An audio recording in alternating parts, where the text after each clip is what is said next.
তো উনির খানার থেকে রক্ত বের হয়েছে, চোখ একটা নষ্ট হয়ে গেছে, রক্ত বের হয়েছে। এটা হত্যা, এটা 100% হত্যা। ওই মহিলার নাকি একটা পরকীয়া সম্পর্ক আছে, এটা শুনেছি। আমার ভাই আপনার 3 বছর যাবতে আপনার বিদেশে ছিল, সেখান থেকে আসছে যে আপনার 2 থেকে 3 বছর মতো হবে। তো আমার ভাই বাড়ি থেকে আসার পর্যন্ত ফ্যামিলিতে কোনো শান্তি ছিল না। আমার ভাবি যেটা ছিল এটা হচ্ছে পরকীয়া ফ্যামিলির সাথে জড়িত ছিল, যার কারণে আমার ভাইয়ের সংসারে কোনো শান্তি সৃষ্টি হয় নাই, অশান্তিতে পড়ে থাকতো সবসময়। তো এই কালকে রাতে আমার বাড়িতে গেছে, আমার বাবার বাড়িতে। এখানে গিয়ে বলতেছে যে আমাদের কিছু জমি জমা নিয়ে বিরোধ আছে, এই মামলা চলতেছে কোর্টে, 500 টাকা মুন্সিকে দিও। আমাকে এরকম বলে আব্বুকে বলে আসছে, আমার ওয়াইফকে দেখে আসছে, আমার বাচ্চাকে দেখে আসছে, আমার ছোটো বোনকে দেখে আসছে, আমার আব্বুকে দেখে আসছে, আম্মুকে দেখে আসছে। এখান থেকে বের হয়েছে আপনার 11টা নাগাদ। এখান থেকে আমার বাড়ি থেকে বের হয়েছে, বের হয়ে আপনার ওনার বাড়িতে গেছে।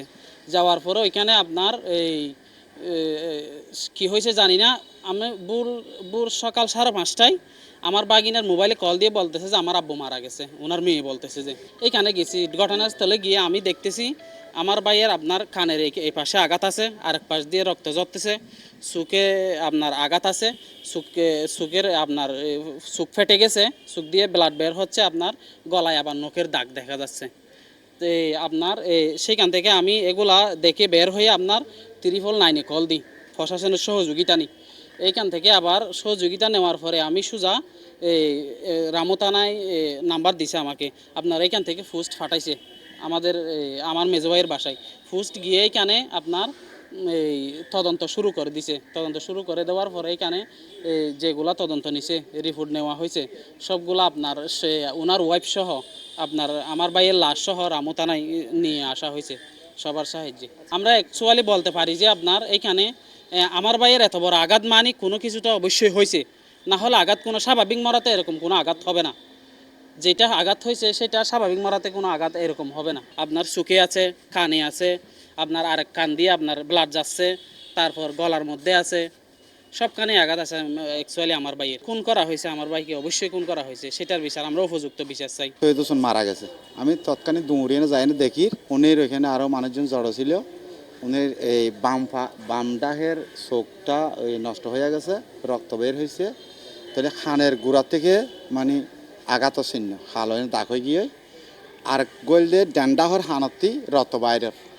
তারপরে যাইয়ে নে এই খেয়ে থাকাম ব্যথা মানে আঘাত দেখি।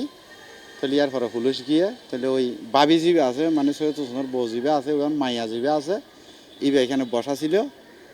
তারা যাতে ফুসার আসার লইয়ে তারা বলছে, ওই বাবি বলছে মানে উনির ওয়াইফে বলছে মানে উনি নাকি ওই 12টার দিকে ঘরত গেছে, দুয়ার খুলে দিছে, মানে উনি লাইট দেওয়ার নাই, মানে উনি এক রুমে শুইছে, উনি নাকি হুমায়ুদের সাথে শুইছে এরকম বলছে। সকালে উনির ডাকার জন্য গেছে, মানে উনি মরা আর মাথা নাই।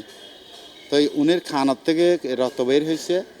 তারপরে যাই না মনে করেন এই চোখ একটা নষ্ট হয়ে গেছে, রক্ত বের হয়েছে। তাহলে অ্যান্ডিলাম মায়ের আঘাত দাগ কমপ্লিট পাওয়া গেছে।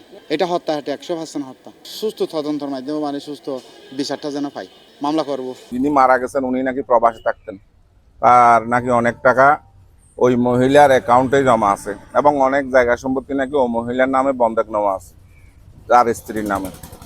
তো ওই মহিলার নাকি একটা পরকীয়া সম্পর্ক আছে, এটা শুনেছি আমি। এই এই হত্যাকাণ্ডের সর্বোচ্চ শাস্তি ন্যায় বিচার চাই, যাতে এরকম ঘটনার কোনো পুনরাবৃত্তি না হয়।